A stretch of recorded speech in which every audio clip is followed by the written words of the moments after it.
வணக்கம். சற்று முன் கிடைக்கப்பெற்ற மிக முக்கியமான செய்தி ஒன்று கிடைக்கப்பெற்றுள்ளது.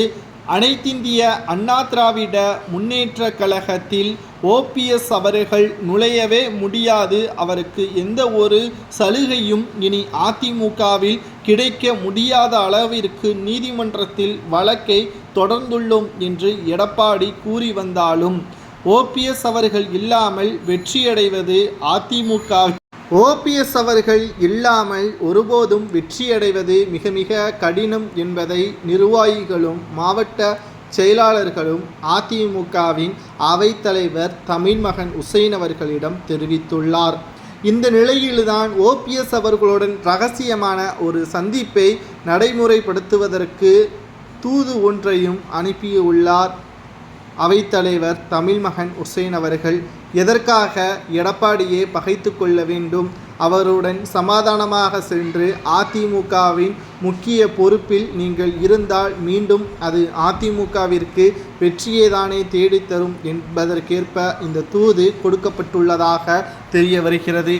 ஆனால் OPS அவர்கள் விடாப்பிடியாக எடப்பாடி அவர்கள் மறைந்த முதல்வர் ஜெயலலிதா அவர்களது இடத்தில் இருப்பதற்கு என்னால் பொறுத்து கொள்ள முடியவில்லை. ஜெயலலிதா அவர்கள் செய்த ஒட்டுமொத்த வரலாற்று சாதனையும் இவரது ஒரு சாதனைக்கு ஈடாகுமா?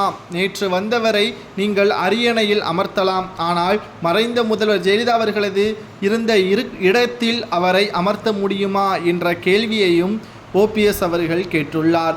இதை மீறி தனிப்பட்ட முறையில் OPS அவர்களை சந்திப்பதற்கான நேரத்தை கேட்டிருப்பதாகவும் இன்று இரவு இந்த சந்திப்பு நடைபெற உள்ளதாகவும் தகவல்களை நம்மால் பார்க்க முடிகிறது. அனைத்திந்திய அண்ணா திராவிட முன்னேற்ற கழகத்தில் OPS அவர்களுக்கு இந்த முக்கிய பதவி கிடைத்தால் மட்டும்தான் தொண்டர்கள் அதிமுக வெற்றியடைய வேண்டும் என்பதை இலக்கை வைத்து பிரச்சாரத்திற்கும் கட்சிக்காக உழைக்கவும் செய்வார்கள். மக்களவை தேர்தலில் நடந்த மோசமான தோல்வியே இந்த முறையும் நாம் அடைந்துவிடக்கூடாது என்றால் OPS அவர்கள் வைத்திலிங்கம், மனோஜ் பாண்டியன் இவர்களது பங்கும் தேவை என்பதை உணர்ந்த வைத்திலிங்கம் அவர்களுக்கு ஆதரவாகவும் தற்பொழுது அதிமுகவின் அவைத்தலைவர் தமிழ்மகன் உசேன் அவர்கள் செயல்படுத்தப்பட்டு வருகிறார். இந்த தகவல் நிச்சயமாக எடப்பாடிக்கு சோகத்தை ஏற்படுத்தி இருந்தாலும் கட்சி ஒற்றுமையாக இருந்தால்தான் வெற்றியடைய முடியும் என்ற இலக்கை அவைத்தலைவர் வைத்திருப்பது சரியாகத்தான் அமைந்துள்ளது. என்னதான் கட்சிக்குள் பல மோதல்கள் இருந்தாலும் பேசி முடிவெடுத்தால் அனைத்திற்கும் வெற்றியே கிடைக்கும். இதனால் OPS அவர்களும் வைத்திலிங்கம் அவர்களும் பேச்சுவார்த்தைக்கு பிறகு நாம் பார்க்கலாம். அவர்களது பேச்சுவார்த்தை என்னவாக முடிந்தது என்பதை அடுத்த வீடியோவில் நாம் நிச்சயமாக பார்க்கலாம். அதுவரை வீடியோவை உங்களுக்கு பிடித்திருந்தால் சப்ஸ்கிரைப் பண்ணிடுங்க.